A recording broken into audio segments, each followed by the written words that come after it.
25 वर्ष होला चाउल जिनी बंटा होतला काई छिदी बंटा होनी काई हम गरीब गुरुवा लोक को हैरान करसुंती कोन पई हम कलबल होचु। आज को 4 दिन हेबो पंचायत कार्यालय रे पड़ी रहिछि ताला। चाउल बंटन को नहीं बीजेपी बीजेडी मध्य तुमुल कांड। घटना उग्र रूप नेबारु घटनास्थल रे पुलिस पहुंची दुई गोष्ठी को बुझासुझा करिबा परे परिस्थिति रे सामान्य सुधार आसीथिला। सूचनायोग्य खोर्धा जिला चिलिका ब्लॉक आंकुला ग्राम पंचायत रे गरीबों पर आसीथिबा चाउल बंटन को नहीं विभ्राट सृष्टि होईछि। पंचायत रे बीजेपी बीजेडी दुई गोष्ठी मध्य हो हल्ला हेबा फल चाउल पाइबारु वंचित होइथिले हिताधिकारी। तेबे जाणीशुणी किछि खल प्रकृतिर लोक एभली कांड भिआइबा फल साधारण जनता असुविधा पड़ुछंती बोली साधारण रे चर्चा हेउछि।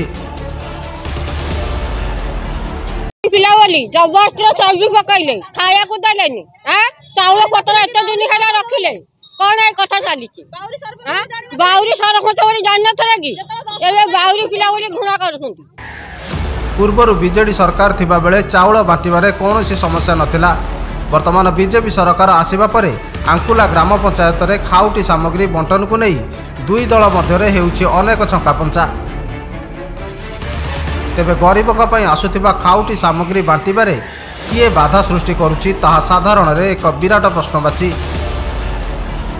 चाउल बंद कर देले घर चाबी पकई देले कहले चाउल दिया हबनी हम भोक उपास रेडी आसिकरी बाट खर्च करके पड़छु हम किए दबो ही नहीं। विभागीय अधिकारी माने काहेकि एहार समाधान करूनाहांती।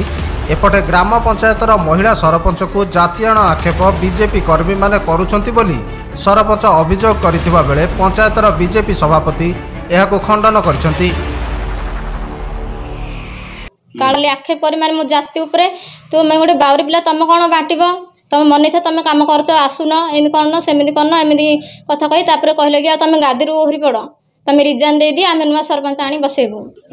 वर्तमान सरपंच को कौन सी लोक जातीय आक्षेप करना से गोटे मनगढ़ा कथा कही ये गोटे माने चलई कार्यक्रम जे आमको जातीय ना कौन सी लोक कौन सी व्यक्ति जी सरपंच गुरुदायित्व दि जाइए आंकुला ग्राम पंचायत सी होती नेता सर्वोच्च नेता तेणु समस्ते सम्मान दौरान किंतु सी गोटे मनगढ़ा कथा कहीकि ये सब बीजेडी किसी गुंडा को धरिकी सी गोटे राजनीति चलती।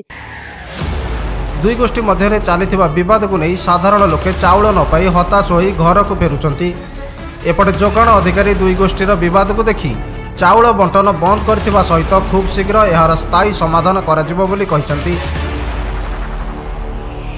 10 वर्ष भितर ये गोटे गोटे अराजकता चली चाउल उपर गोटे व्यापक हेरापरी एवं अन्यान्य बाबद ये गोटे व्यापक हेरापरी करी एटा पंचायत गोटे गोटे घोरा बन दी।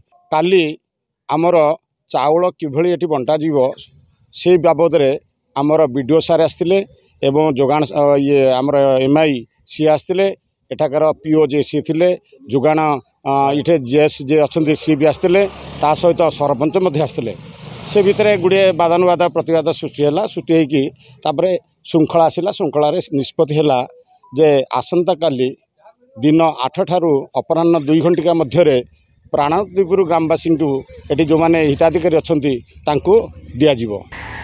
तेबे केबे एही समस्यार समाधान हेबो एवं साधारण लोके चाउल पाइबे ताहा देखिबाकू बाकी रहिला। चिलिकारू संग्राम राणा का रिपोर्ट उत्कल क्रांति।